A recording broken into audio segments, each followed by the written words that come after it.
This is ASOTU Unscripted, and I'm your host, Errol Bomar. What's up, beautiful people? This is Errol Bomar here, ASOTUCON 2025, More Than Cars Unscripted. I'm super excited to have you here and super excited to welcome our guests. So do me a favor, I know you're virtually, but give them a round of applause. Let's welcome up Nolan Armpriester. Nolan, come on up, man. How are you? Good morning. Good to meet you. Good to meet you as well. Thank you. Thank you. All right, so first off, this is unscripted. So everything that you normally start off with in conversation, throw all that out the window. Got it. Here's the question that I want to know. What was it about this event that made you make it priority? It's different. It's something different. Something different from the normal NADA convention. I mean, we've all been to those, and this is just a newer event. It's a younger demographic. Good ideas in the room, and just excited to be here. Fantastic. Now, speaking of a younger demographic, I know one of the things you mentioned here that I've seen is Daycare dealership, right? Dealership Daycare. Yeah. Tell me a little bit more about that and growing up in the business and what you've seen in that time frame. Sure. I've been in the automotive industry my entire life. First exposure to a dealership was probably 4 years old. My father was a flat rate technician for 47 years, and he was a single dad. So my brother and I we didn't have a choice. Our daycare was the shop, and we just grew into it. I started as a porter, went to recon, accounts payable, service advisor, manager, director, and now director of operations. So it's been a long journey, but I love it. So I wouldn't change a thing. That's great. I love that. So let me ask you, and I don't know if you can kind of identify a singular moment, but when can you say you determine like, hey, you know what? I absolutely love people more than I love this product. I think earlier on, when my first entry to a service advisor maybe didn't have me feeling that way because, it was a little rough at first, but I do. I love the people. I love what we do. I love the automotive business. I love solving problems for people, and it's just a great industry that we're in. Yeah. That's awesome. Yeah. Now, when you think about the industry and all of the journeys that you've been on, do you have a particular favorite role or time period that you can identify as like, oh, this is a great period of time? I'll be honest, I'm loving it right now. Okay. Right now is probably my favorite role that I've been in, and my favorite time in the industry. I mean, I've loved the whole thing, but I feel like I'm kind of coming into my own in the industry right now. So it's just, right now I would say is my favorite. That's amazing. Now, how long have you been in the business total? 23 years. And you said you're just now coming into your own, right? Correct. I think that's a testament to our industry, right? It's like there's never a period where you can say like, oh, I've arrived, because you're constantly always kind of moving forward and progressing.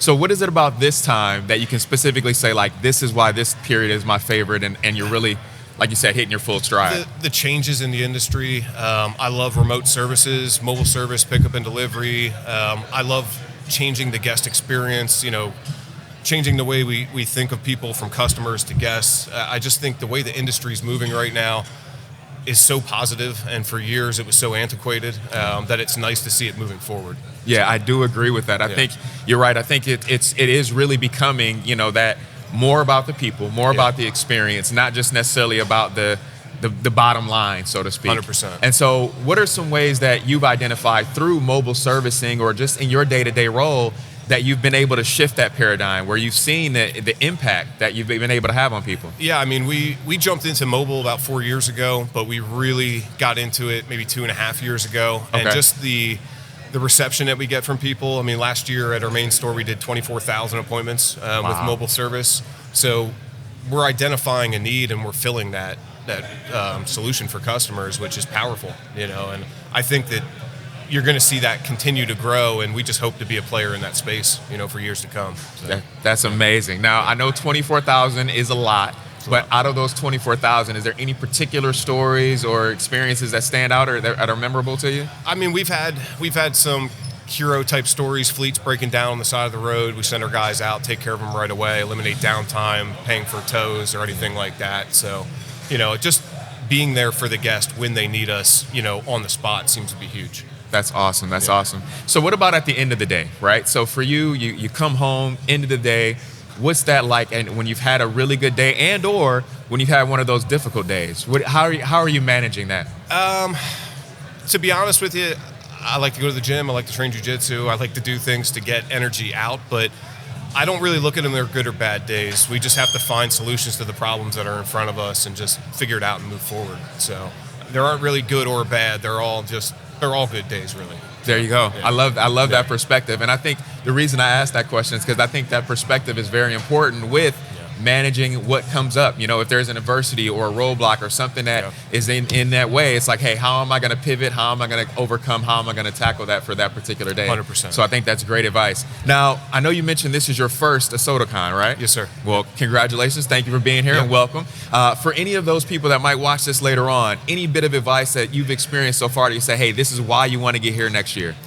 Yeah, I think, again, just the people that are here, and you and I kind of talked about it, but these are the people you don't see at NADA. These are the people that aren't at the traditional automotive conventions, and it's just nice to network with a younger demographic and see what's going on in the industry.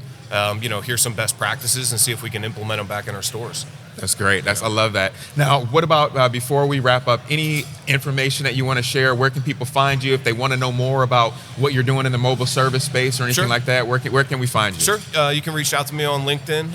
Also, Nolan at KinleyAutomotive.com. Happy to help out, in any way we can in the mobile space. We plan to continue to grow this year, and we have a goal of 30,000 appointments for the year, so hopefully we can get there.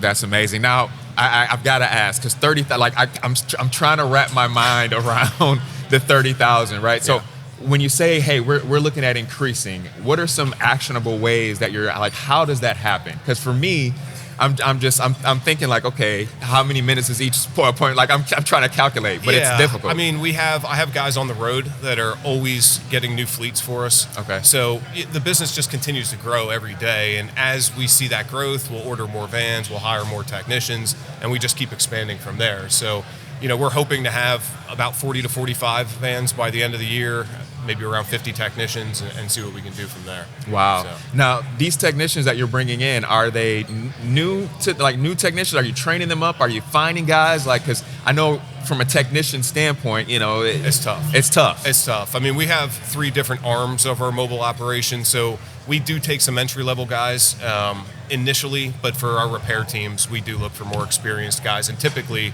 some heavier duty guys for that. Okay, yeah. That's awesome. Well, I love it. Listen, at 30,000 and continuing on, I appreciate you being here. Welcome again for your first ASOTUCON, and I look forward to seeing you back next year. Thank you so much. Thank you. It was a pleasure. Mine. Thank you. Have a good one. Thank you.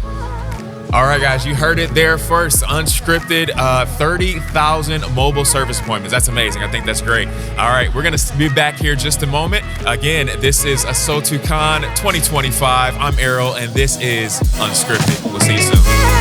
Thank you for listening to Unscripted. At ASOTU, we're obsessed with uniting people around one big idea, that thriving people are the only path to a thriving and profitable industry. If that resonates with you, then head over to morethancars.com, join our email list, and explore our full list of podcasts.